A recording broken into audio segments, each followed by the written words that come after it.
email because you couldn't work out whether Tsegay was going to manage to come. She lost a little bit of momentum. Now she comes back towards Hassan, who looked on the inside to check that Letesenbet Gidey wasn't coming.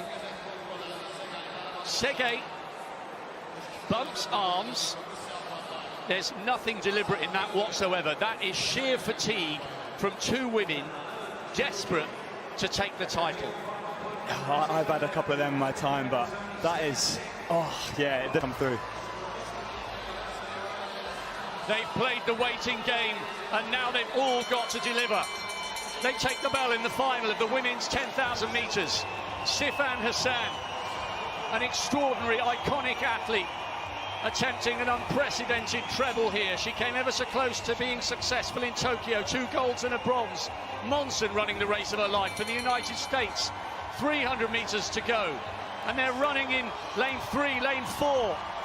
Monson perhaps begins to relinquish her hold on a medal. Look at this. Sifan Hassan, Letesenbet Gidey and Gudaf Tsegay.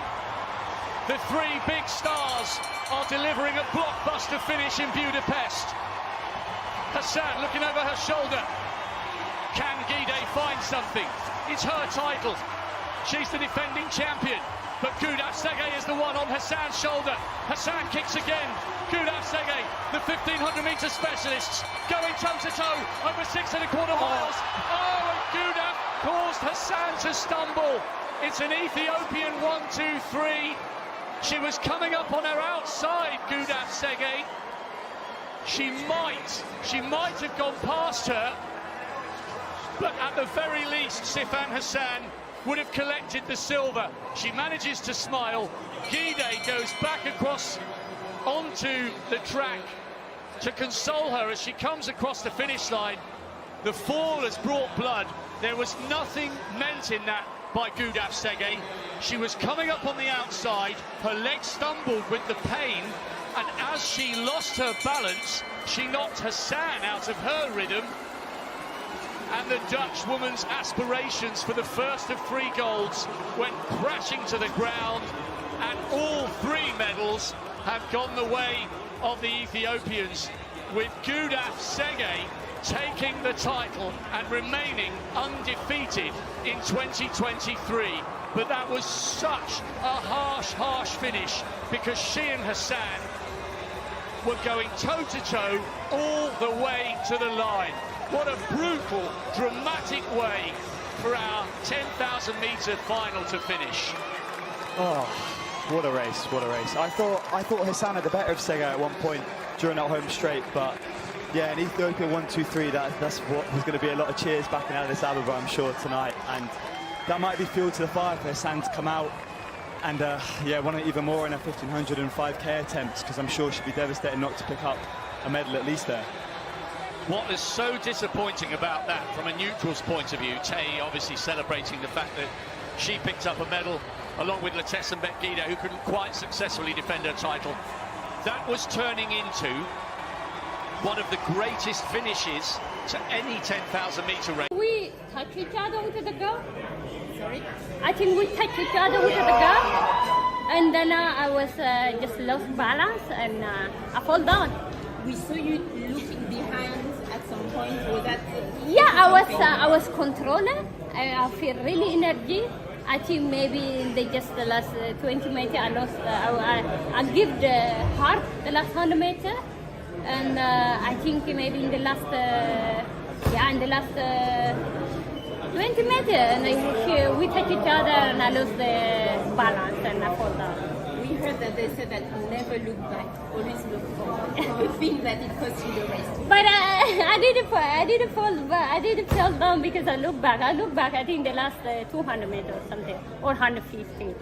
But I just, sometimes it just happens. Things happen whether you want or not. Were you affected? What is your injury? Can you show us how that I just have some bleeding, and I feel in my knee, and it's things happen. So it's no end of the world. Were you affected? So sorry, Ben. Were you affected by the 1500? By having to run the 1500 earlier? I think it doesn't matter a race or not, I'm going to fall down today. So just what it is. And sometimes, because I feel so strong. I was in the beginning, I feel a little bit tired. But I feel every lap I feel very strong. And I don't know, I can't say that. Because in Tokyo, I also, in the morning, I fall down. And in the evening, I win it. You know, there is no excuse. And for me, even the 1500 meter infected, I don't really care because I'm kind of a very key race athlete. I like to challenge myself, and I did what I can, and it didn't work the way I want. Sometimes we have to accept not only the winning, but the hard moment also, and then things will be easy. As life is not always perfect; it's always up and down, and that's what makes life beautiful. And I just want to say for the young children or young people and other people who have a hard life, just, it's always ease after hard. After hardship, always ease, and always light after dark. So you gave such an incredible effort, and so did the Netherlands in the next race in the relay. And you saw an athlete also from the Netherlands have a similar fall at the very last meters. How did you feel when you saw that? Yeah, maybe it's national fallen day for Netherlands, but it's just she's young athlete, very hard working. You see, it happened. It's sometimes she's very strong. She always come from back and kill everybody, win everything. But sometimes it's because for her it's maybe a little bit hard because she's just young and I'm a little bit experienced, and I didn't. This is not. I have also hard life in life also, not only in sport. I have very hard moments, and people lose life, and we also accept that and move on. So this is just a championship. We are going to have next many championships, next year Olympic. Alhamdulillah. I just, we have to accept. Sifan, why were you drifting to the right in the final 100 meters? I think I'm kind of try to, make her work hard. It's just a game. Sport is a game, and I think she just, she maybe not happy about it. And we touch each other. Just, it's what it is. Were you worried that if you cut in on her, you might be risking getting disqualified? No, I did well because if you are in fourth, you can do whatever they want. You have to go around me. So even if I would disqualify, I don't mind. But it's learning. Even if that happens, I will say, okay, I'm learning. Yeah, and I'm also grateful. 3 months ago, I went London Marathon, so it's great. But it wasn't because of the condition comparing with Tokyo. It's very, I think it's cooler than Tokyo, or maybe, I don't know, for some reason I feel your body itself, like how is your condition yourself?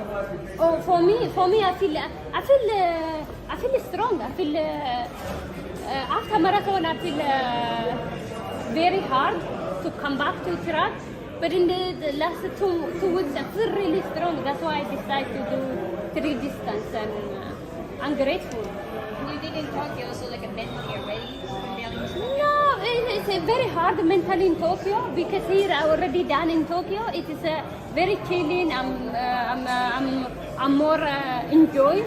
In Tokyo it's so stressed, and I thought it's not possible, because nobody have done. I did it. It just here is for me more chill. I'm really chilling out more because I have also over 6 weeks Chicago Marathon, so I'm more enjoying. Thank you.